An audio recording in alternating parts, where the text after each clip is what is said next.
I sent $5,600 toward my sister's wedding. Then my son accidentally played a voicemail out loud. Double the gift budget or no extra kids. He sat quietly and said, "It's okay, Dad. Just leave me with the nanny like last time." I just kissed his forehead, made one call, and shut my laptop. By morning, 47 missed calls filled my phone. My name is Michael.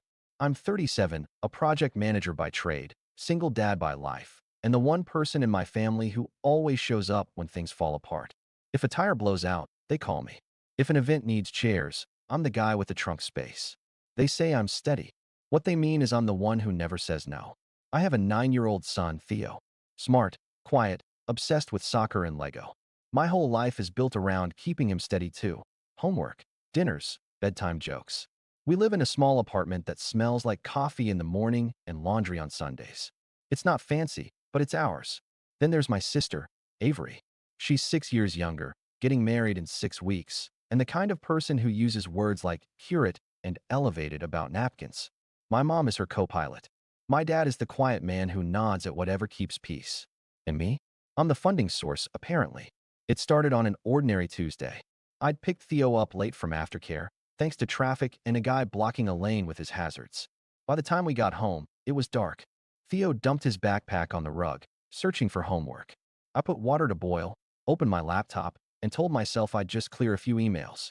The apartment was quiet except for the hum of the stove. Theo grated cheese like he was stealing treasure from the fridge. I was almost relaxed.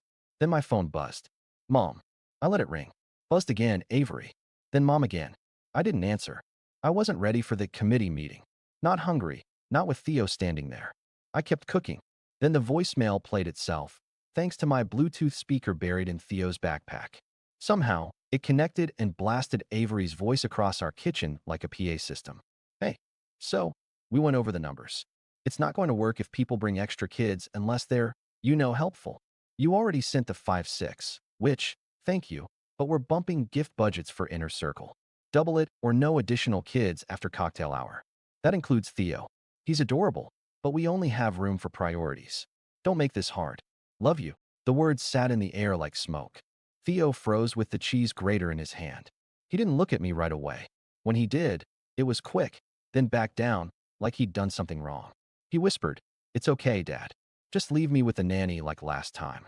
We don't have a nanny.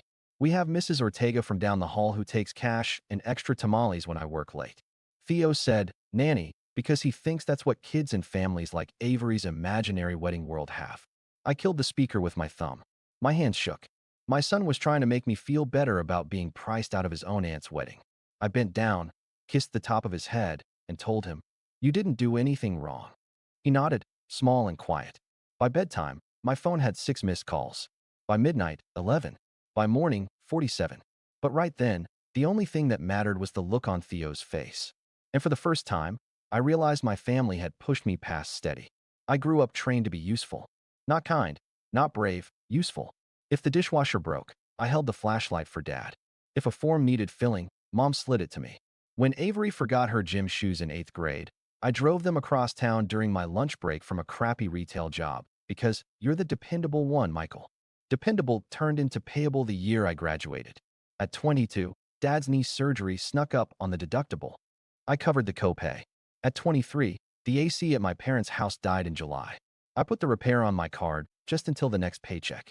At 25, Avery chased a marketing job in LA that didn't exist and signed a lease with a landlord who loved cosigners.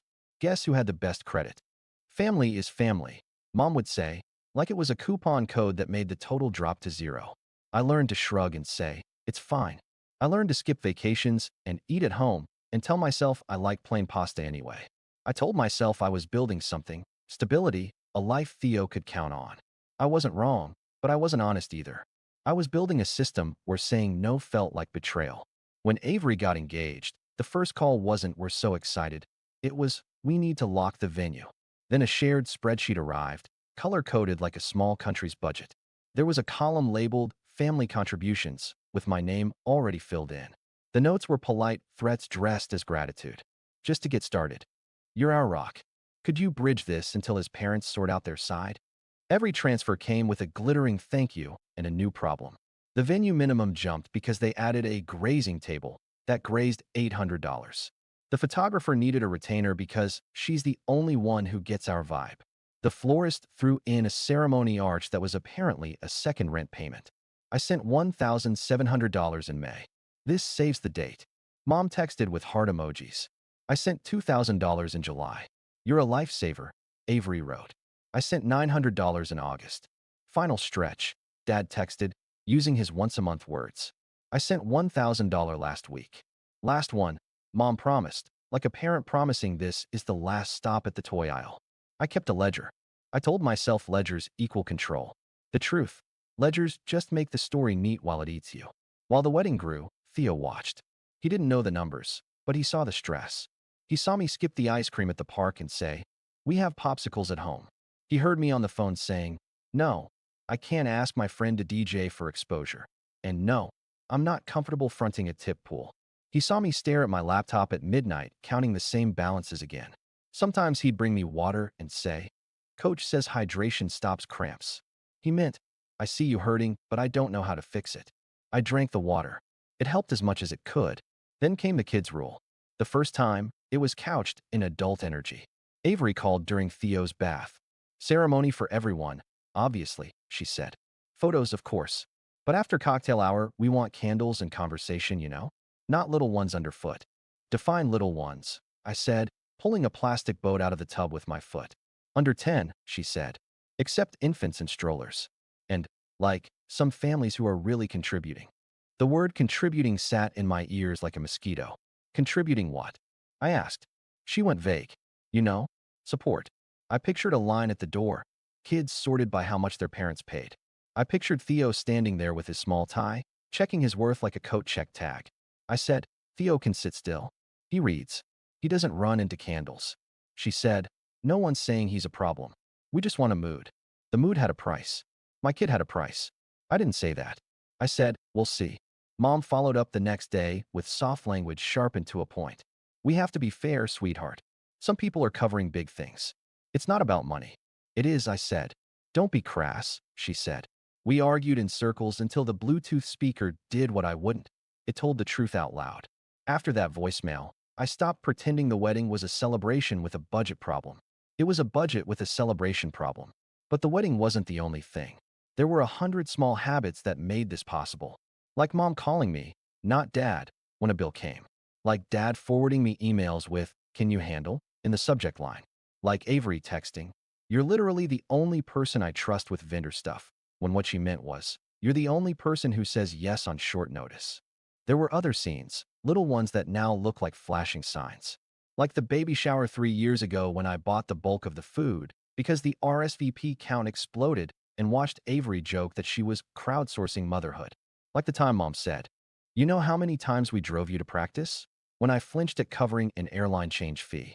Like the Christmas where I split my bonus 3 ways and woke up in January with my account looking like a winter field, flat and empty, and Mom texted, "Do you have any wiggle room for property taxes?" I was trained to feel proud of that. I was trained to confuse being useful with being loved. In the weeks before the voicemail, I started saying no in tiny ways. No to the champagne truck. No to the ice sculpture. No to upgrading chairs because wood reads richer than resin. Each no got logged in the family ledger labeled difficult. "Why are you making this hard?" Avery would ask. "Because the numbers didn't work.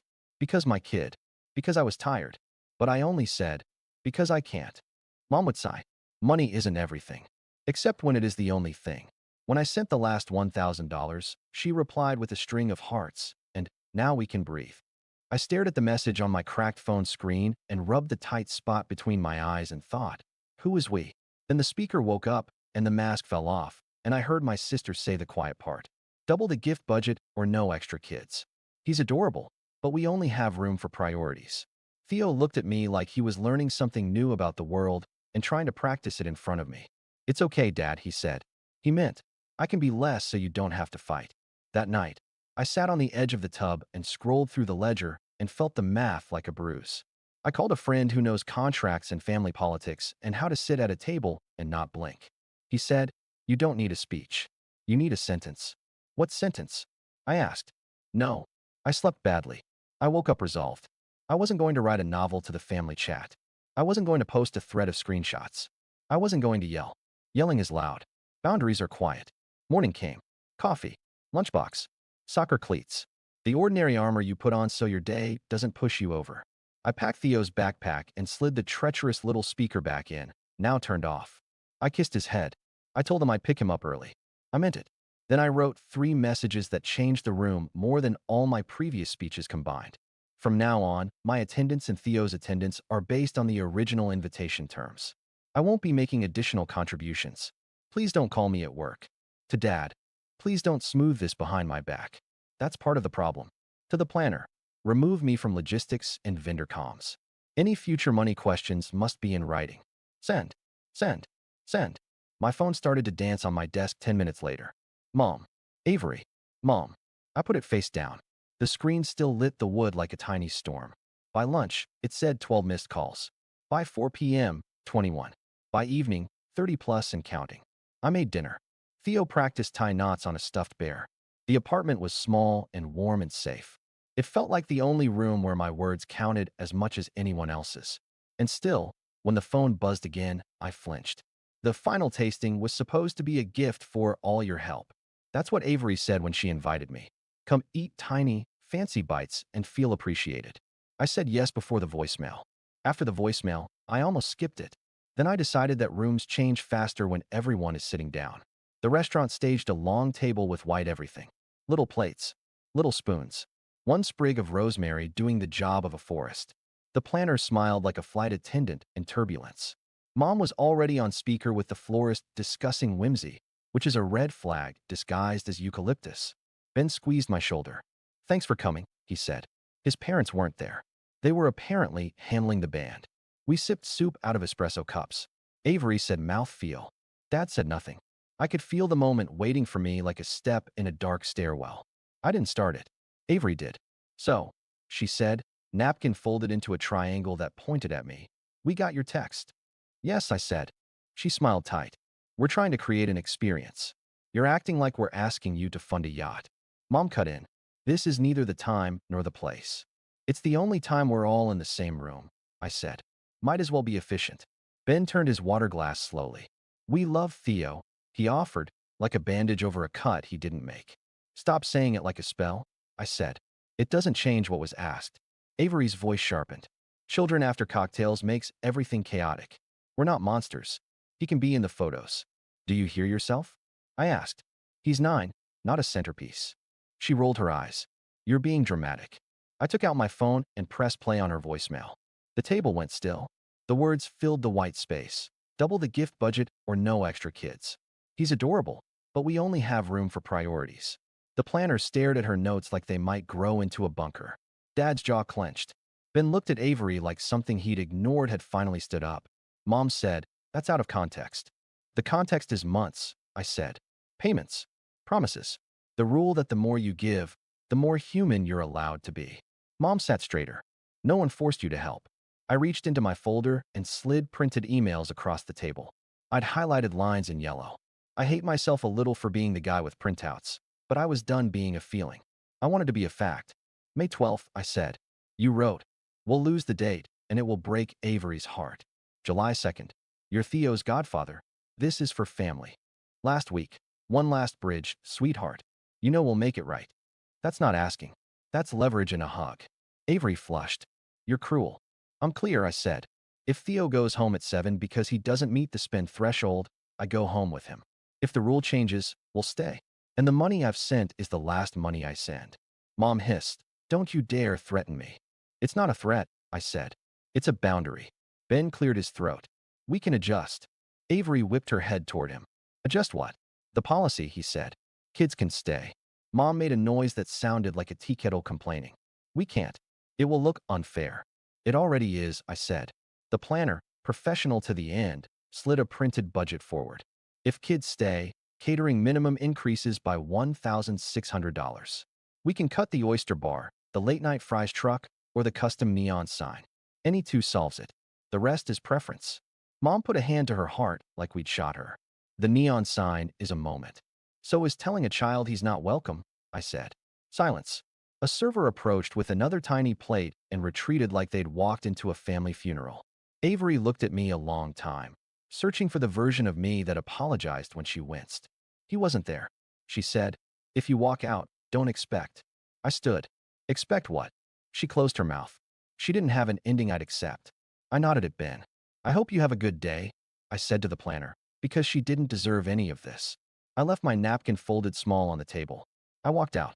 On the sidewalk, I breathed like the air was thick. My hands shook. I texted the hotel and canceled the block of rooms I'd reserved on my card as a favor. I emailed the planner, reassigned my contributions. I CC'd everyone. Subject, final. I turned off my phone. On the train home, I watched the city slide by, brick, glass, small windows with lives inside. I thought about Theo in his blazer practicing serious faces. I thought about him hearing a grown-up say he was adorable, but not a priority. I felt a clean, quiet rage I didn't recognize in myself. At home, I checked on him. He was asleep with a book open on his stomach. I put the book away. I kissed his hair. I sat in the dark living room and listened to the fridge hum. I waited for fear to show up. It didn't. Only relief came, slow and steady. In the morning, the lock screen said 47. The morning after the tasting was a flood. At 7:03 a.m., Mom, you humiliated your sister in front of professionals. Do you understand what that does to us? Then a second text. We sacrificed for you. Then a list of parenting moments posted as invoices, rides to practice, casseroles when I had strep, a month of rent when I was 20 and short because my student job cut hours. I didn't remember that month as a gift with strings. Apparently, the strings had just been rolled neatly until now. I didn't answer. At 7:22, Avery. Canceling the rooms was vindictive. Then, you made Ben's parents see our private mess. Then, we're family. At 8:01, Dad. I read everything. I'm sorry. I should have stepped in sooner. At 8:02, I will handle transportation. It was the first time he took something off my plate without slipping it back when Mom got loud. At 9:15, the planner emailed updated documents. Subject, revised. Body, children welcome. Catering minimum increases $1,600. Recommendation, cut neon sign plus oyster bar. Vendors notified of boundary. Family member is not a logistics point of contact. A small line. Families are complicated. Boundaries help. I almost cried at a sentence in a vendor email. Avery forwarded that email into the family chat with, "This is what Michael did." I replied, "The planner suggested cuts. I agreed to none. I am not the client." Mom replied, "You made us look cheap. Then, we didn't raise you to be small." I put my phone face down and worked. My boss asked how I was doing. I said fine, because I'm broken in that predictable way. At lunch, I bought a coffee I'd been denying myself all month and drank it slowly on a sunlit curb. A text blinked, my cousin Mara. I heard a bit. "You're not crazy." That voicemail was brutal. I stared at the screen until the words steadied me. It helps when one person in the family says, "I see the thing you saw." At 3 p.m., the hotel manager called. "We're waiving the cancellation fee," she said. "You've always been organized and kind with our staff." I thanked her and sat quietly with the reminder that there are rooms where I am not a problem to solve. At 5 p.m., I picked up Theo. He ran at me full speed and crashed into my stomach. "Can we practice the tie?" he asked. "I want to walk slow like in the video." We practiced in the hallway. Mrs. Ortega clapped from her door and said, "Guapo," and Theo's smile tried to swallow his cheeks. We ate grilled cheese. We played soccer with a laundry basket goal. He asked, "Will there be good cake?" I said yes. He said 2 slices. I said, "Don't get greedy." He laughed. At bath time, Aunt Lena called. She never calls me. She calls Mom. I braced for a lecture. I got something else. "Michael," she said, "thank you." "For what?" I asked. "For not letting them make your boy small," she said. "I let your mother do that to mine.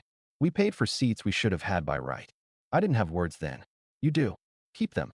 After we hung up, I sat on the toilet lid and thought about the women in our family who learned early that peace requires a price, and how quick we are to hand the bill to the person who always pays. I thought about how Avery learned from Mom that beauty and attention were currency, and how she learned from me that I'd exchange mine for theirs. Friday, Mom switched tactics. The anger cooled to sugar. "Sweetheart," she wrote, "we're all stressed. We went too far. Can you help with just one more piece? Transportation is messy." "No," I wrote. "Michael," she snapped back, "your tone is disrespectful." "No" is a complete sentence, I wrote. 5 minutes later, Dad. "I'll handle Vans." I stared at the text a long time. Ben called around lunch. I let it ring and then answered because some people deserve a chance to be brave. I didn't know about that voicemail, he said, voice low. I didn't know she asked you to double anything. I believe you, I said. She said it in a heat. He added, loyalty tugging at him. She said it because it worked before, I said. He sighed. We cut the sign. I liked it. It said the Benz. Stupid, but funny. It's okay to like dumb things, I said. It's not okay to fund them by making someone prove love. He was quiet. I want Theo there. Full stop. Me too, I said. After we hung up, the group chat was a mess again. Aunts were posting Bible verses at each other like postcards from competing vacations. A cousin asked if his teens could bring dates since kids are welcome now. Mom replied, the vibe is diluted, a phrase I will be making fun of in my head until I die. That evening, Ben's mom sent a handwritten note with a tiny gift bag tied to it. Inside, Jordan almonds. The card. We're glad Theo will be there. Our family believes celebrations are better with children underfoot. We'll cover the difference. Please allow a grandma to spoil him. I read it twice and then sat on the couch until my eyes stopped stinging. Saturday, soccer tournament. Theo scored with his left foot and ran a lap like he'd ended a drought. We got tacos. He asked if blazers work with sneakers for dancing. I said yes. He asked if he could practice being serious and then smiling and then serious again. We filmed it and sent the video to no one. Sunday, I wrote myself a list on the fridge titled Rules. My kid is not leverage. Help is voluntary. If it has strings, it's a leash. No, doesn't require an explanation. I will not make my value proof-based. If the room charges a cover for dignity, I'll leave. Monday, Mom tried one more angle. If you don't call me back, she texted, I will assume you're no longer part of this family. At 9:06, that was harsh. Call me. At 9:09, Michael. I put my phone in a drawer and answered a Jira ticket. Boundaries feel mean when you've been trained to be available. They're not. They're a way to stay. Wednesday, Avery called. She cried. She said, you made me look like a monster. I thought about apologizing for the scene at the tasting, for how public the truth felt. I didn't. You can fix it by apologizing to Theo, I said. He heard the voicemail. She was quiet. He did. In our kitchen, I said. On a speaker. I didn't know, she said small. You could fix it, I said. I don't want to look weak, she whispered. It would make you look human. She didn't answer. We hung up. Friday afternoon, Mom came by. No announcement. She stood at my door looking like a person who'd lost a fight with herself and won something better. Theo let her in. She kneeled so they were eye to eye. I'm sorry, she said. I made you feel like you were a problem. You're not a problem. You're my grandson. I want you there. He looked at me. I nodded. He said, can I have 2 slices of cake? She laughed and cried. Yes. When she left, Theo climbed into my lap and asked, are we winning? I said, we are. I meant it. The house got quiet again, not like fog, but like a room with doors I could close. I slept. We went to the wedding. Theo wore his navy blazer and a clip-on bow tie we practiced 15 times. I wore a suit that felt like I'd been inside my life long enough for it to fit again. The sun was gentle, the venue smelled like cut grass, and the string quartet played the one pop song they learned for the month. Avery looked beautiful. I don't mean expensive. I mean she looked like herself with fewer angles. When she saw us, she blinked and then smiled in a way that wasn't for the camera. Ben squeezed my shoulder and said, thanks for coming. Like the words weighed something, and he knew it. Kids ran across the lawn at cocktail hour. No one died. Candles survived. An elderly aunt danced with a toddler, and the sky did not fall. The DJ took requests, and no one combusted when a 6-year-old asked for Bruno. At dinner, Theo sat between me and a cousin who builds model trains. They talked about gears. He ate bread and stared at the centerpiece like it was an alien plant. Avery came by and said, hey, Prince of the dance floor. He smiled for real, not the practiced one. Mom approached carefully. I'm learning, she said. It wasn't an apology, but it was a direction.